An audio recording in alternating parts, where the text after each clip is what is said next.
All right. Hi, everyone. I'm Alberto Contreras from Latino Tax Pro, and today we have another webinar for you guys.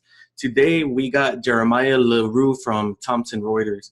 Hey, Jeremiah, how you doing this morning or afternoon, your time? Doing good, Alberto. Excited to talk to you guys a little bit more about some awesome technology today. Nice. Yeah, your webinar is the title, Maximizing Every Minute Using Technology. That sounds interesting. That's right. Hey, we're all trying to save time in our day here, and whatever you choose to do with that time is up to you. But ultimately, there's a lot of technology out there that I think it's important to evaluate and see, hey, how can I be using technology to maximize every minute and get every minute back, especially during tax season. Nice. Makes sense. All right. Well, go ahead and take it away, Jeremiah. The screen's yours. Awesome. Well, thank you, Alberto. Let me go ahead and make sure I'm able to share my screen with you here. So bear with me as I get that rolling. There we go. And want to make sure to choose the correct screen here, which I believe is this one. And we're off and running. Awesome. Nice. So as I'll say here, good morning to those of you on the West Coast, good afternoon to those of you that have hit the afternoon already. As Alberto had already introduced me, my name is Jeremiah LaRue. I'm the tax product manager here at Thomson Reuters. And we're going to spend about 60 minutes together here during this webinar talking about technology and how we can use technology to really ensure that you're providing not just the best guidance to your clients, but also to ensure that you're making the most of your time in doing so. So we're going to, without further delay, jump into some of our content here today. If you've attended some of my webinars or seminars in the past before, I tend to share a lot of information. I have a lot of content to talk to you guys about here today with some of our applications, but also some thought leadership pieces around pain points in the industry, where the industry is headed, and ultimately how Thomson Reuters can help you position yourself and your firm for the future, given all these changes that are happening within our industry. So before I begin, folks, I just want to quickly introduce myself. For those of you who may not have worked with me in the past, I have come to Latino Tax Pros in the past as a technical consultant.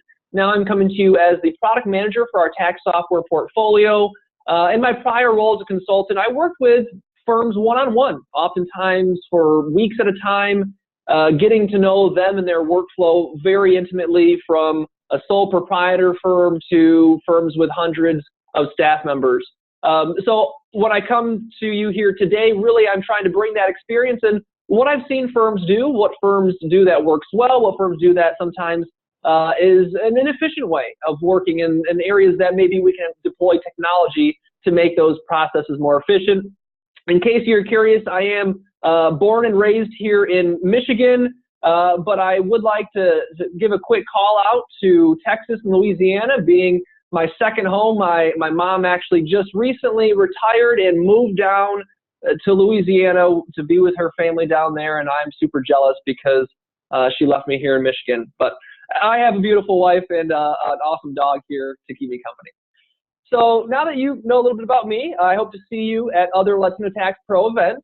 But what are we doing right now? What are we trying to accomplish here? What is our objective during this webinar? Well, ultimately, you're going to learn a few key points. I hope that you'll have some takeaways with this webinar.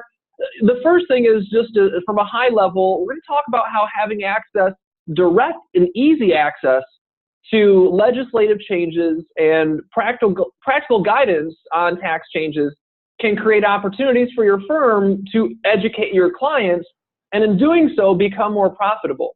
That was something that during my interview with Alberto, we talked a little bit about yesterday on how it's so important to make sure that you, as the tax professional, tax expert, are the one providing this guidance to your clients, because otherwise they're going to get it from somewhere else. We're also going to talk about how leveraging a single, convenient, and reliable information source for tax research can save your firm valuable time. We'll talk about why that is. And then also, ultimately with technology, it's here to help you do more with less resources, less time, and also making sure that you're doing it with confidence and not just trying to take advantage of technology ignorantly, but also making sure that you're taking advantage of technology in an appropriate way and doing it with confidence and not having to second guess yourself. So I hope that by the end of our session today, you'll leave with a little bit more insights around that. Well, how are we going to do that? What's our agenda? What's the actual tactical agenda of what we're looking to achieve here today? We're going to talk about two things up front. Number one, the impact of TCJA, Tax Cuts and Jobs Act, is upon us. It has been upon us, and tax season 2018 was unique and unlike others in the past, maybe. And so we're going to talk about what impact does that have on your firm. Where can we, identify areas of opportunity to make things more efficient? I want to talk about preparing for more. TCJA is an 8-year tax overhaul, if you will, and that 8-year overhaul is something we need to consider for moving forward to tax year 2019 and on. And then as we look at the future, we're going to look at what I would call the 5-year outlook. And this is going to be an outlook on what are the most pressing issues for firms right now, and then also considering 5 years from now, what are those issues going to look like in the future? And what's going to change, and how is technology going to help you through that 5-year outlook? One piece of technology we'll talk about is Checkpoint, and how Checkpoint can be a reliable source of information for you. And there are numerous tools available within Checkpoint. I'm going to show you a few here during our demonstration today. But really, folks, the idea is being able to give you quick, easy, direct access to reliable, accurate information, avoiding having to second guess potentially research that you're doing on Google, and also allowing you to empower your staff members to do more with less. So a lot on the agenda. Like I said, I tend to jam-pack as much content in as I can during my sessions. So I want to start quickly with a little anecdote before I dive into real nitty-gritty content here. And some of you take this approach, I think, in your everyday lives in different way, shape, or form. But I think it's important to consider a story here and always ask, is there a better way to do things? Let's take Mr. James Murray Spangler as an example here. So some of you may have heard that name before, but I'd venture to say the majority of you probably have not. And I know I'm going to bring this back to taxes here in a second, but I just want to share James's story with you. Here he is, James Murray Spangler out of Ohio. And the story goes like this. Almost anybody can spot the problem, discuss the problem, and complain about the problem, but a solution-oriented person looks for ways to solve that problem. So James Murray Spangler was such a person as a janitor. He was a department store janitor in Canton, Ohio.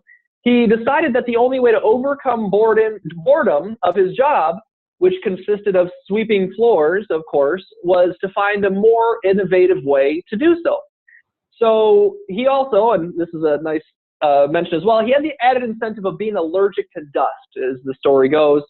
So he thought of an idea that said, instead of sweeping up the dust, well, maybe there's a way to suck it up. So Spangler's questions, asking the right questions, led him to invent a crude but workable vacuum cleaner. He then sought out an old friend to help with the financing of that invention and the manufacturing, and that friend was H.W. Hoover. And H.W. Hoover, as you've probably heard the name, was at that time actually the husband of Spangler's first cousin and was in the leather business. So not only did Hoover vacuum, fast forward years later, become very popular, but hoovering actually became known for at least one generation as being synonymous with sweeping floors. So I shared this story with you folks here. You're wondering, well, how does this apply to me? The Tax Cuts and Jobs Act for many firms was seen as an obstacle, as something that you had to overcome. Well, I would argue against that, and I would suggest that we look at this obstacle as an opportunity. And as the phrase goes here, it says, built into every obstacle is an opportunity, built into every question is an answer, and built into every problem is a solution. So the takeaway here, folks, is don't be afraid to ask questions. Question your own methods. Question your own internal processes, your own internal systems. Question your equipment, like Mr. Spangler did. And always ask yourself, is there a better way? So with that being a foundation for my presentation here, I encourage you, as we go throughout the discussion, make sure you're thinking about your current processes, your current workflows, your current equipment, and your current way of doing things, and be consciously asking yourself, is there a better way? And make sure you're objectively answering that question, because I think sometimes we tend to give ourselves more credit than credit's due, and we say, hey, we're doing it the best way we know how. Well, it's time to ask more questions and really get to the heart of that answer. So bringing it back to taxes here, folks, TCJA happened. Tax reform affects all taxpayers, right? And I think that we felt it this past year. The entire industry was transformed really with the change of this new 1040 postcard and a number of different additional changes and additions to the tax code. And actually the stat is over 500 unique federal changes happened this past tax year, and not to mention all of the issues and questions related to state and local taxing jurisdictions on whether or not those are going to conform to TCJA. There was a huge impact that we felt. So I want to look back on the Tax Cuts and Jobs Act for a moment, and this is something I'm sure you already know. This is nothing new to most of you. Over 500 changes to the Internal Revenue Code happened this past year. Many of these new and highly complex provisions left taxpayers and tax preparers with uncertainty, not to mention with things like the IRS IRS government shutdown for a moment at the beginning of the tax year caused uncertainty on their part, and so that, of course, trickles down the industry down to the taxpayer at the end of the day. So, depending on who you talk to, depending on if you talk to a firm that was proactive in trying to get ahead of some of these changes, or if you're maybe speaking to a firm that was more reactive in allowing these changes to come to them, it may have been the best of tax seasons for some, and for many others, it could have been the worst. So this is another set of situations that I think is really going to resonate here with this group as you think about some of your own personal situations, or even your taxpayers, of course, and your clients and some of the things that they had to deal with. This one we talked about yesterday, I know Alberto and myself during our interview, but lower withholding tables, increasing take-home pay for many employees during 2018. But because some employees or taxpayers did not revisit their W-4 elections, it was something that they were not able to reflect that loss of deductions. And so at the end of the year, they ended up having to either pay in where they were used to getting a refund, or their refund was less than it was in years past. And this is another one I think that could potentially affect a number of you listening in here. Taxpayers that have several children may find that the loss of personal exemptions, we know TCJA got rid of exemptions, that loss is not fully offset by the increase in the standard deduction number and the child tax credit amount. So reevaluating, well, how are we handling and working with taxpayers that have these types of changes? Not to mention some itemized deductions, the changes in SALT, state and local taxes there, the $10,000 cap. Once again, taxpayers finding that the lower tax rate doesn't fully offset the loss of those certain itemized deductions. This was a big one, folks. Your qualified business income deduction, section 199A. I know just last year I was presenting to this group a number of different webinars alone on section 199A. So the bullet point here is some taxpayers may have been eligible for section 199A, oftentimes without doing an intensive amount of time in researching what is or isn't qualified under 199A. We weren't really sure, and we were oftentimes second-guessing the software, second-guessing our decisions on what should or shouldn't qualify for 199A.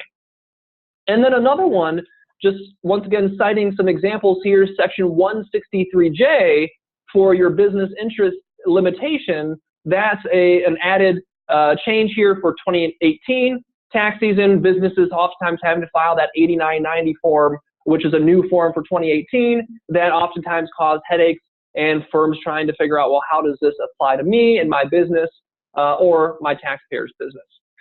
So with all that, hopefully setting the stage here, I want to get your participation. I feel like I'm talking to myself at times when I do these webinars unless I get your participation. So I'd like to see if we can use the chat.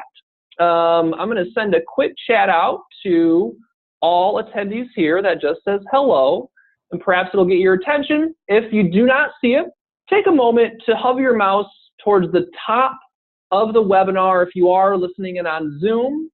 If you're listening in on Facebook Live, feel free to submit a comment. But all I'm asking for you to do is let me know what caused you and your firm the most pain this tax season. And here's some suggested answers. But really, I want you to provide me with what you think is your biggest pain point from this past tax season. I might guess what it might be, but that would take all the fun out of it. So take a moment if you're listening in on Zoom, go up to the green panel at the top of the screen. When you hover your mouse over that green panel, there should be a More button on the right. It's a little ellipsis dot button. If you click on More, there's a chat option that should allow you to open up the chat window. And take a moment to send me a quick chat here, providing the answer. Was the biggest pain point for your firm this tax season the workload compression? Was it seasonal workload compression during the last few weeks of the tax season? Was it option B, educating confused clients and staff on new tax law? Was it option C, finding and keeping qualified staff retention? That's always a pain point for firms. Was it D, more research time needed for second-guessing software calculations? Or was it something else? Option E, was it something else? And please explain. So I'll allow for some answers here, some time for some folks to send me a quick chat. And of course, if you're on Facebook Live, it's always good to get that interaction there as well. Unfortunately, I can't see it, but I'll be happy to take a look at it after we're done here. So I'm appreciating a few responses here over the Zoom platform. Some people actually pointing to number C quite a bit here, finding and keeping qualified staff as being the most prevalent answer I'm seeing here. A couple of people pointing to option B, rather, educating confused clients and staff. And there's what I was waiting for, one or two here on option D, which is more research time needed on second-guessing software calculations. So thanks, folks, for your feedback on that polling question. And really, as we look at these pain points, I also want to bring to your attention a survey that was done that perhaps is going to echo what I was just talking about. This was a survey done by the AICP in 2017. And this is always a great survey that they do every 2 years. They ask, well, what is the #1 challenge facing firms, tax and accounting firms of different sizes? Well, for the sole practitioner, the top challenge facing a sole practitioner firm is keeping up with changes and complexity of tax laws. For firm sizes 2 staff members to 10 professionals, one of the top 5 challenges is the same thing, keeping up with changes and complexity of tax laws. So I don't know about you, but I'm of the impression that, well, our tax code is not set in stone. Even though we just had this overhaul with TCJA, I'm fully expecting more changes. So having to keep up with those changes, not just on the federal side of things, but I like this little puzzle piece here, because we oftentimes have state and local taxing agencies that are evaluating and making decisions very abruptly about whether they are or are not coupling or conforming with federal tax law. So how do you keep up with all these changes? There are so many changes that are happening in such a condensed time frame. How can we possibly keep up with all these changes and then actually provide valuable customer service to our clients and our taxpayers? So that's the challenge here, I think, folks, that we find ourselves in. And to address challenges, I'm the type of a person that I'm into questions. I really like questions. I'm a big believer in questions. Being a consultant by trade, I ask lots of questions. So we're going to take a little bit of time here to be introspective. And I want you to ask these questions of yourself. No answer needed to me, but maybe, think to yourself what the answers might be. So as you look here, how much additional time did you and your staff spend this year researching questions that came up due to the impact of TCJA on any particular client?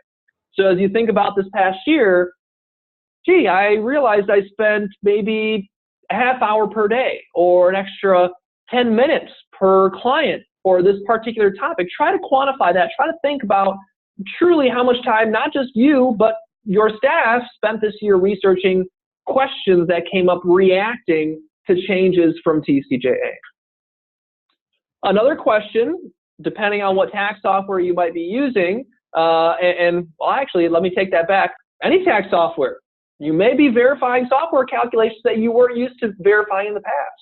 So how much time did you spend this past year compared to years past having to verify some of those software calculations related to TCJA? And then this last one, this I think always brings it home. What would you do if you could get a significant portion of that time back? And what would you do with that time? Like I said before, sometimes people use that time for personal things, but maybe, hey, you want to use that time to build your firm in a more advisory direction. And so being able to save this time will allow you to do a lot more in terms of creating a future-ready firm that's able to use technology in efficient ways. So I'm going to come back to these questions, folks. Like I said, I'm a big believer in questions. I want to pose these right now, have you think about them, have them marinate them for a minute, and then I'm going to show you some really awesome technology and tools here that I think might change some of your outlook on how you answer these questions. So, my last question here, folks, to segue to this next topic is, what's your firm's go-to source for tax research? Now, if you think about that for a second, the example that you could put yourself in is I'm in my tax software, whatever that might be, preparing a tax return, and now I need to look up a question related to Schedule A changes perhaps around state and local taxes. And so if that's the case, where do you go to? What's your first reaction to try to look up changes related to Schedule A or to Schedule C or whatever it might be? Well, folks, I would strongly encourage you, if your answer to that question is Google, let's try to reevaluate where we're at. And I'm not here to not Google. I think Google is synonymous nowadays with searching, and they really have revolutionized the way that any typical consumer is able to search the web.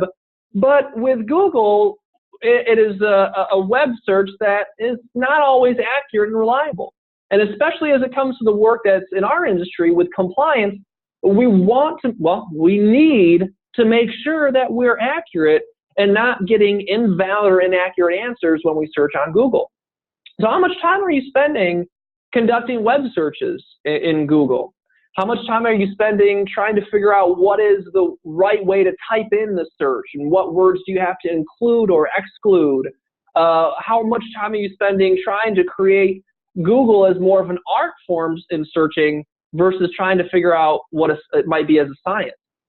And then also beyond that, how do you know that the answer you're given is actually accurate and reliable?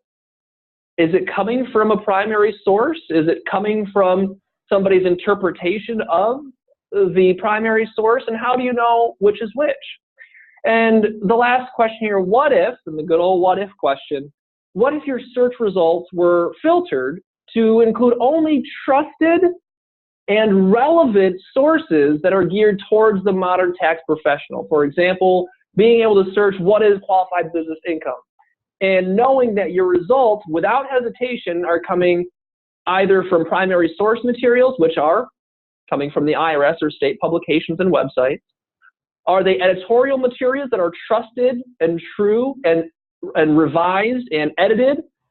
Or is it analysis broken down to be able to interpret that tax law, and is it news updates? So what if we could save you time on those searches and truly provide you with that simple experience of searching the web, but also catering to your needs as a tax professional? So some pretty exciting stuff here, folks. And you know, as we look ahead to the next 5 years, as part of that survey I was talking to you about, this 2017 AICPA survey, they're going to do another one in 2019. Part of that survey was not just to ask the participants about what they think the biggest challenges are facing their firm today, but also what are some challenges that you see facing your firm the next 5 years.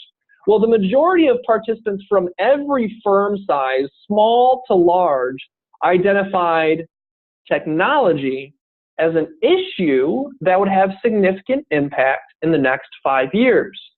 I know that you know technology is a huge disruptor in any industry. So because technology is increasing at such a rapid pace, what are you doing to keep up? And so I want to share with you one way that you can keep up, and that's make an investment into your firm, your staff, in being able to gain access to valuable research and guidance. So I want to share with you Checkpoint. And when we talk about Checkpoint here, Checkpoint is available through the web. So I'm going to go ahead and pop open to my internet browser using Google Chrome. And as I share with you Checkpoint, Checkpoint's a set of tools, guidance, and research content that is geared towards the tax practitioner, written by the tax practitioner for the tax practitioner. So for me and my own personal experience, I'll come out with it. I'm not a CPA, I'm not an EA, I'm not a practicing accountant, folks.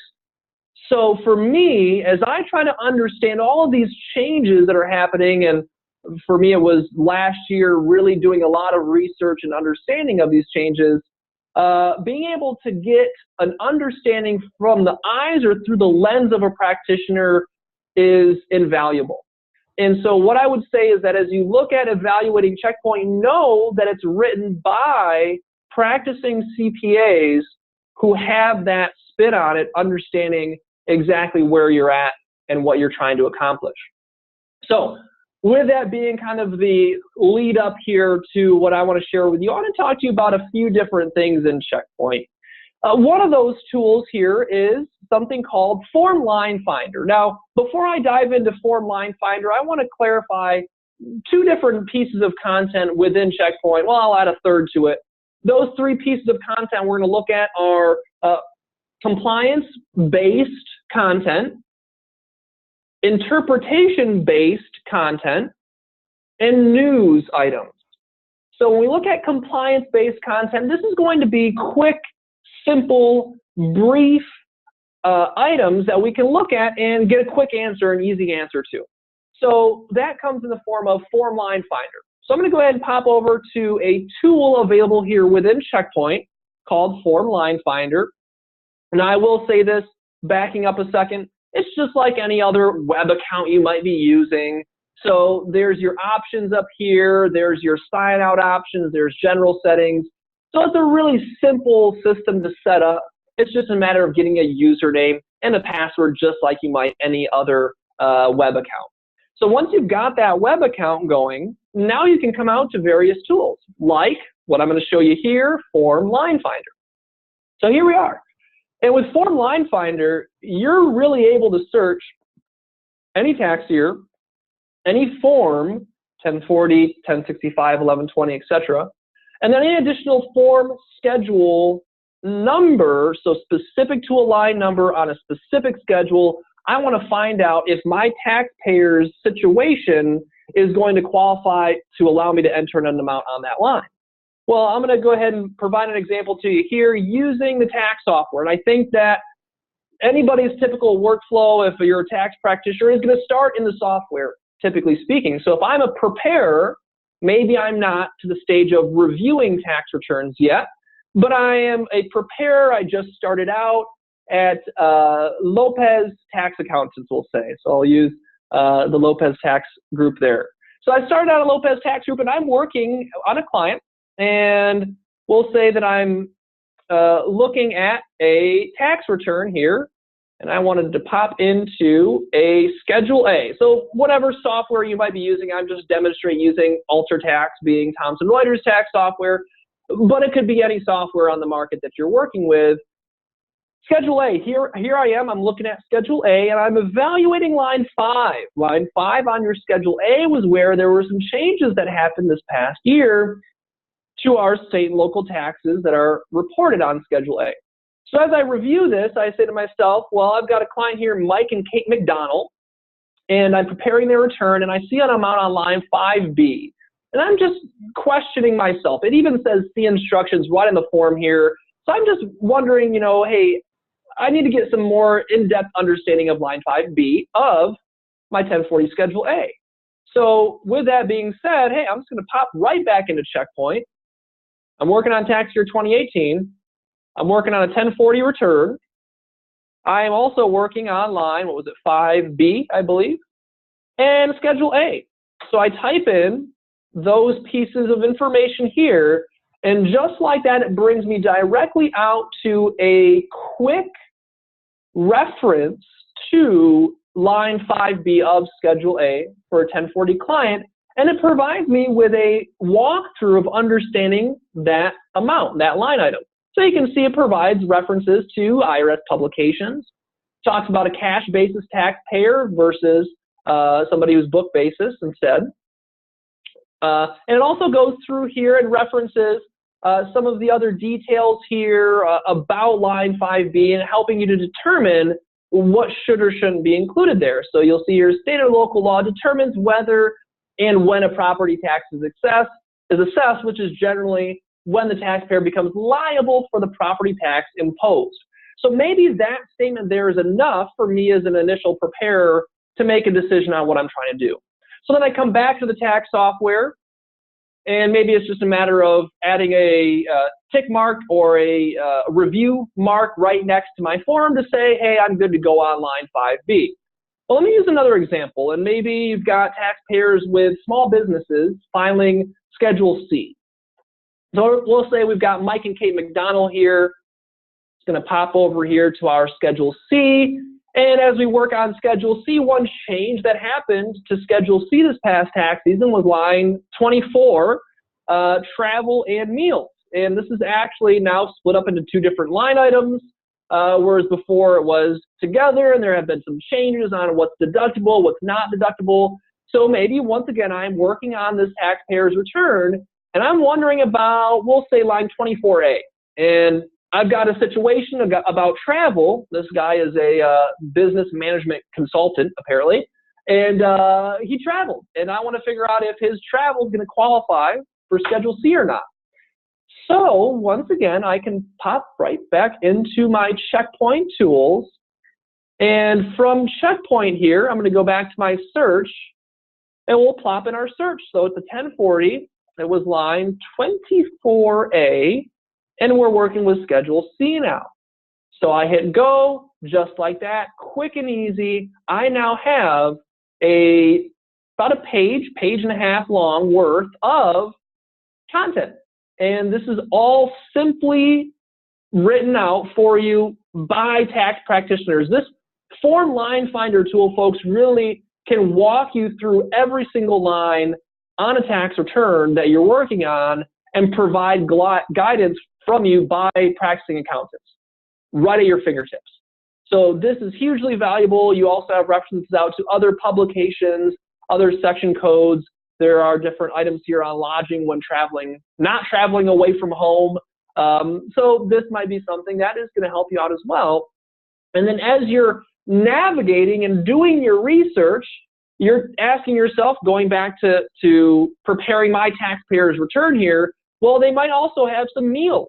Well, it says do not include expenses for meals on this line. So now we have to dig deeper into meals, and instead, well, that discussion's right here. So I quickly link out to that discussion. It opens up, notice it's a separate page here, or tab, from my Google Chrome browser that opens up and allows me to easily review and read information around line 24B for deductible meals and learn if my taxpayer's situation is deductible or not. So it kind of gives me some nice little bullet points here, talking about it's deductible only if it meets these criteria. And then it also provides further explanation here as we look at line 24B for deductible meals. So I can always then close that tab, refer back to my original search, which was line 24A here for travel. And then once I get that information, I do my brief lookup using RIA Form Line Finder. Now I can go back into my tax software and I can begin to process the amounts here that would show up on line 24 and 24A and 24B.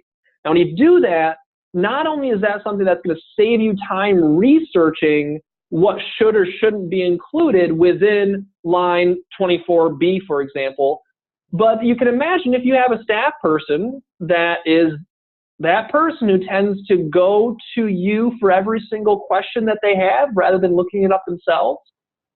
Perhaps this is a reason to say, well, hey, you have this research tool that we're able to use.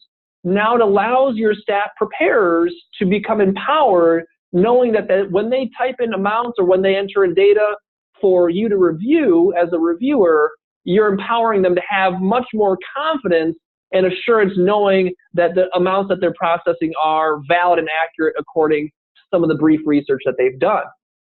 So, you know, I could go on for days here, folks, with examples, but I want to provide one last example on this RIA form line finder tool that I feel like has been, we're beating it to death here because there really is a topic that people talk about a lot, and that's section 199A. So with our qualified business income deduction, I'm going to come out here to our lovely 1040 two-page postcard here, and line 9.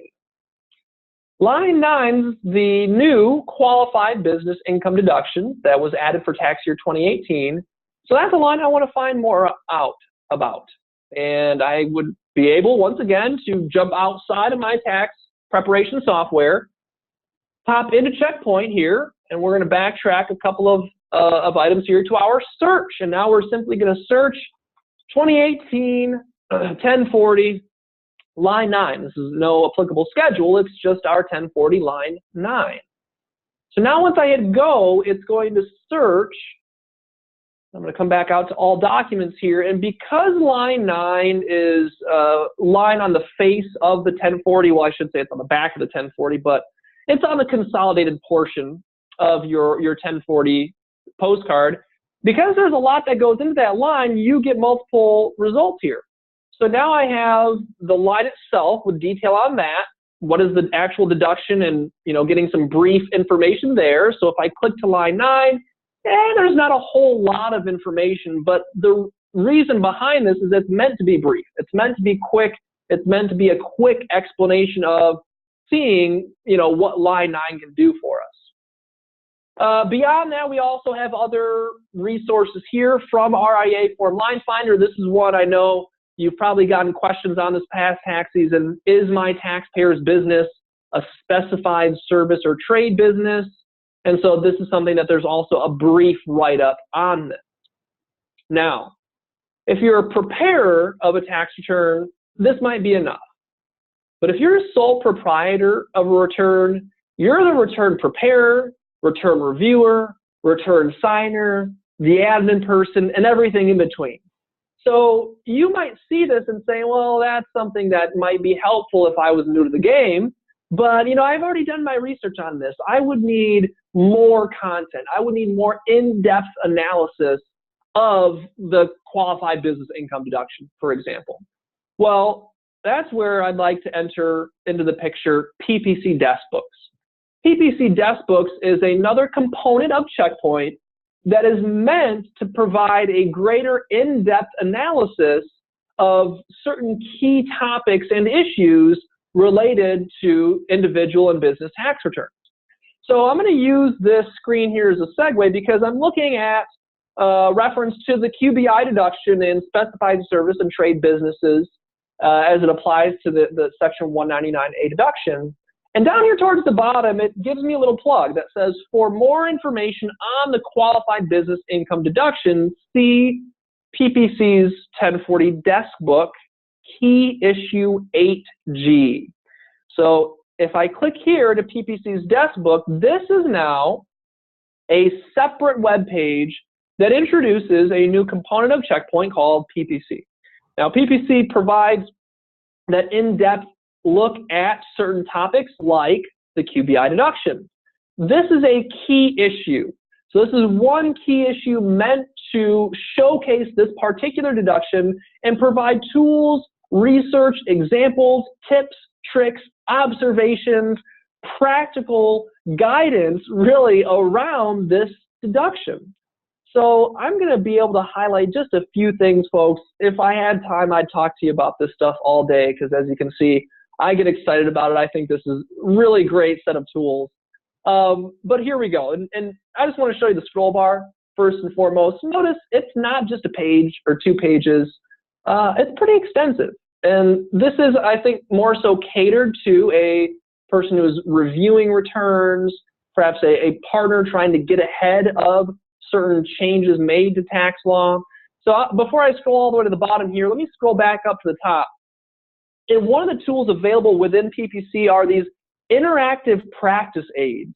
And these are awesome. So one of the practice aids we have here is this interactive spreadsheet tool to calculate the qualified business income deduction. So as soon as I click on Launch Tool, it opens up this embedded spreadsheet that allows me to enter in information for my taxpayer or client and then calculate what is the QBI amount in the deduction.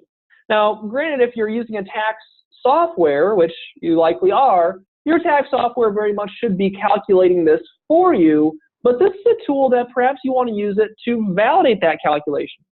Perhaps you want to use it to calculate a projection. What if we had this amount of QBI income instead of this amount? What would the deduction amount be? So this is something that allows you to have greater flexibility with entering in information, not just in your tax software, but in an additional location that allows you to produce calculation outside of your software.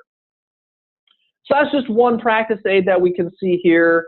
Beyond that, there are a number of other tools. One of the things that I love in this, if I keep scrolling down, are the examples. Once again, I'm not a CPA or EA, so I'm really trying to understand a lot of this tax law as it pertains to practice. And what better way than to show a live example? And oftentimes these examples come directly from actual scenarios that our practitioners, that our editorial team in PPC have come across. And so as you look at these numbers, of course, it's generic partnership 1, 2, and 3, but if you've got a taxpayer with multiple businesses, how do you adjust for negative QBI with multiple businesses? Well, here's an example you can go off of and use as a reference for that. Another tool here, folks, is case law. So a big part of Section 199A is for rental real estate. Is my taxpayer's rental real estate business a qualified trade or business? Does it require me to consider them for Section 199A? Well, it depends. So as I scroll down, notice here it talks about rental activities held to be a trade or business, and now I have certain cases. And I can also click, we'll use the Fackler case here from, I think it was the 40s, 41, but it was an example of where there was a rental real estate property, and I can go back to this to see, oops, and go back here, and I can see there's a taxpayer that owns a 6-story apartment building. Well, is that a trade or business? And I can read up on the case law here by linking directly out to it. So a number of different tools here, folks. Examples on aggregating. There's another tool here. You have various election statements. Maybe you don't like the way your tax software is creating a certain election. Maybe you want to create a one-off election for a taxpayer. Maybe, this is just scratching the surface of really what can be used here in PPC. So let's see here, as I continue the discussion, one of the other things I want to make sure to reference here as well is as you work with either PPC or RIA, these two tools I'm sharing with you now, you have a number of different tools available within this screen to work with. And perhaps you want to find a spot here. I'm going to go and say, well, this is a really important snippet of dialogue here. It talks about performing services and as an employee. Notice when I highlight this, I can actually add a highlight and a note. I can quickly and easily print selected text, email text, copy text. I'm just going to go and add a highlight and a note here. Please review before tomorrow. I don't think I'll get to it, but we can add a note here. And then that becomes a note that I can go back to, I can see for myself, and also share out maybe with other employees as well. You can easily create emails. You can email these documents directly out of Checkpoint. You can create PDF files. You can create Word files. This is a very flexible tool here that you can create a number of different tools using. I also want to show you guys as well the document options, because one of the things that people have always said is, I'm working with PPC or I'm working with Checkpoint on a mobile device, or I'm working with it on my tablet, which it's a web-based tool, so you very easily can use the mobile-based version of Checkpoint or the tablet-based version, and you can see that you're able to modify the display. Now, as I go through this display, one question I was asking myself, and I know you perhaps are asking as well, is can we change the language? Is there an ability for me to actually create some of this content in Spanish, perhaps? And I will say this, that if you are savvy in tech, or maybe not, maybe you've just come across this tool, Google Chrome allows you to translate information and content directly to Spanish. So I actually have my translator on here. Now I can say translate to Español. And when I say translate to Español, a ver, right then and there, I have all of my information. Now, granted, it's Google Translator, so it's not 100%, okay to just say it's good to go. But it allows me now to not just read this information for me, myself, or also for my taxpayers that might want to use Spanish as their primary language, but also for my taxpayers. Taxpayers that you want to generate letters for, or you want to generate content for to help educate them about some of these changes, being able to translate this content to Spanish, y luego imprimirlo, print that out, give it to your taxpayer as something tangible to educate them about some of these changes. Now, as I share this right now with you, I'm just going to go ahead and hit the refresh button. And then once I hit refresh, it brings it back to the English version. That's just a mechanism of Google that allows you to translate that to Spanish.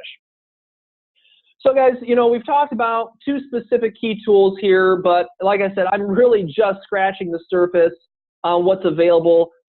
One last tool I want to share with you as we look to get wrapped up here in the next 10 minutes is something called EForms. And I actually need to pop into my other tool here to make this EForms thing pop up, because it looks like it closed in my other window. So bear with me as I pop into this EForms tool. I want to make sure I remember my password first. If you're like me, you have a million different passwords you have to remember. But once I pop into EForms, you might be asking, well, what is EForms? What exactly is this tool that you're talking about? So EForms is a utility that allows you to create I'll go ahead and say non-automatic calculating version of the form. So let me pop over here. EForms is a web-based tool. As you can see here, I'm just working with it and operating with it through the cloud.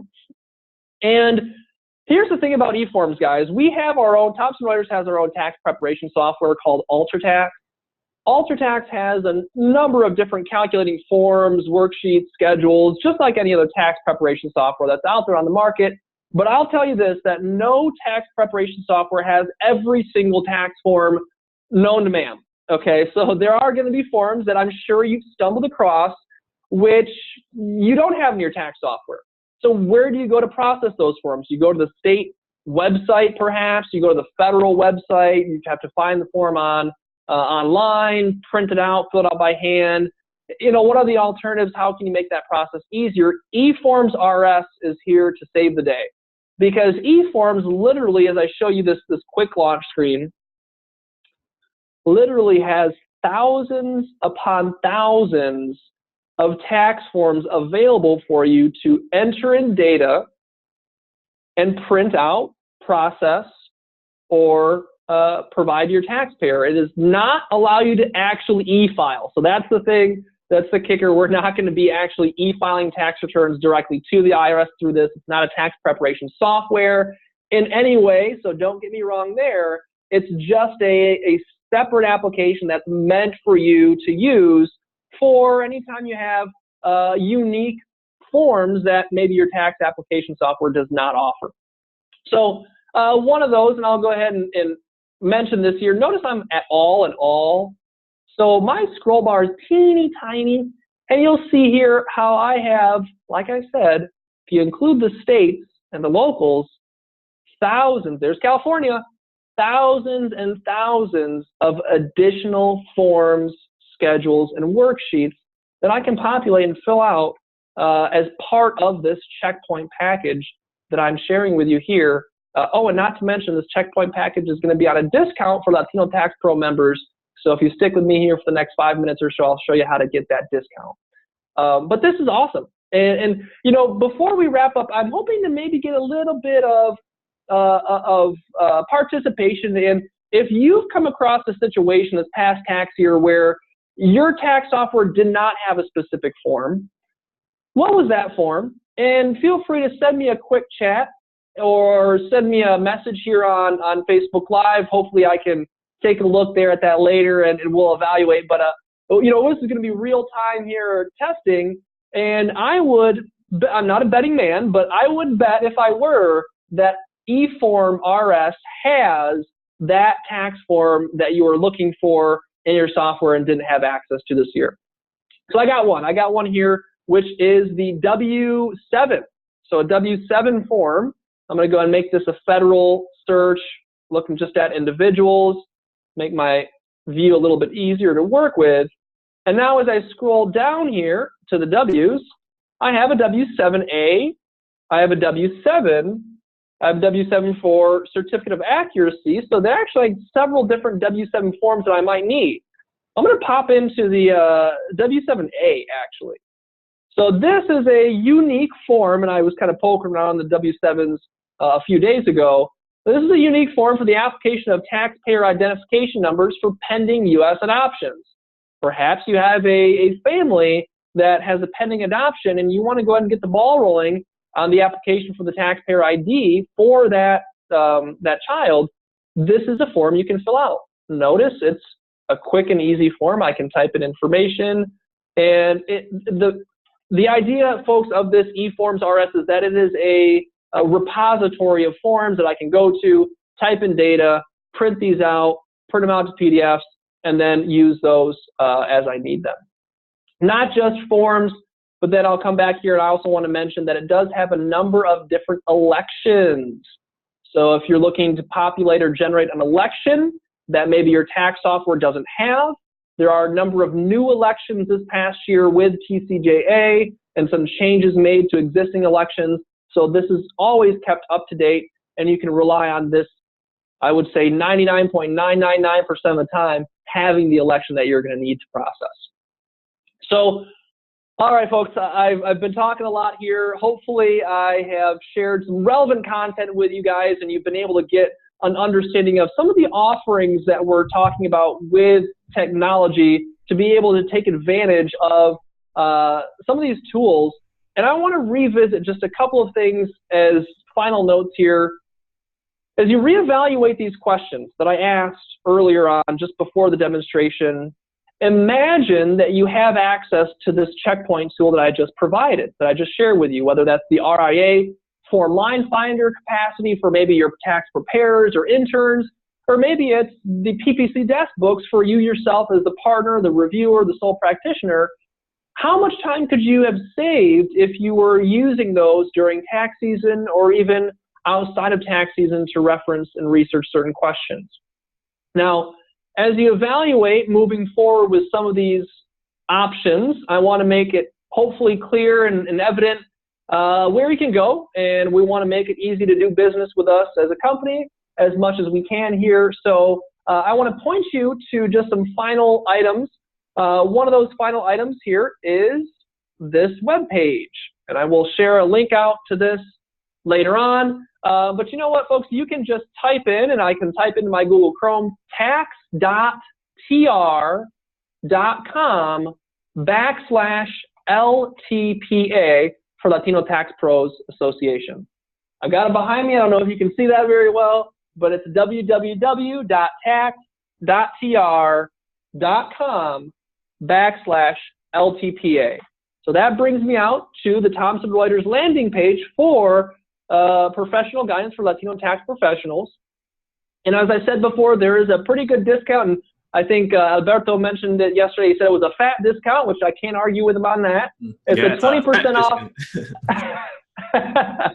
And 20% is off of the already discounted price, because down here, and there's a little message from Carlos, down here it's originally valued at over $1,800, but here we're actually saving you nearly 81% off that list price using this discount. So with that Checkpoint Tax Prepare package that I'm talking about with the discount, that goes for $352 as the discounted price, it encompasses, and I'm going to click on this fact sheet here as well, but it encompasses the desk books that I was talking to you about.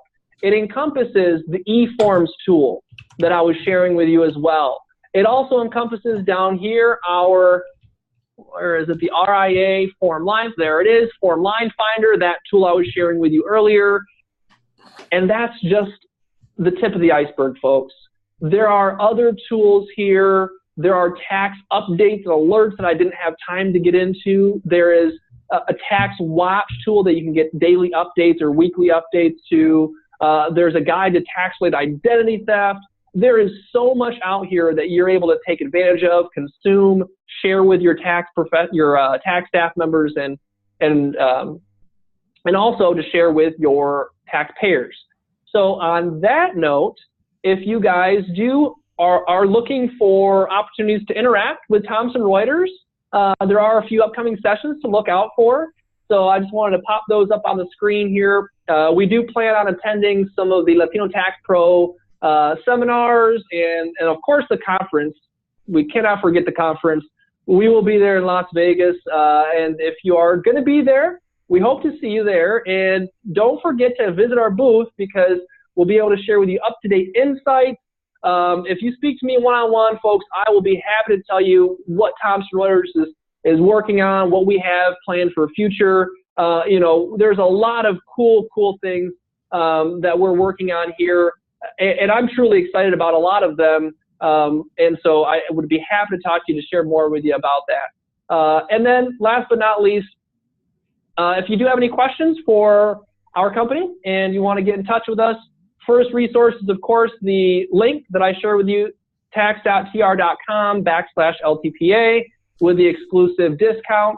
And then our relationships lead is, her name is Ela Carbush. You may have met her at our last year's visit with Latino Tax Pros. So Ela's information is on the screen, and she is managing all the work that we're doing with your company and your team at Latino Tax Pros. In addition to myself, I'm truly excited to be here with you guys, and cannot wait for what the future has to hold. I know that Latino Tax Pro members are going to be set up for success with this partnership with Thomson Reuters, not just in the area of tax research and guidance, but also in a number of other areas as well. So I appreciate the platform. I want to go ahead and kick it back over to Alberto to hopefully say a few final words, Alberto, and then we'll wrap up.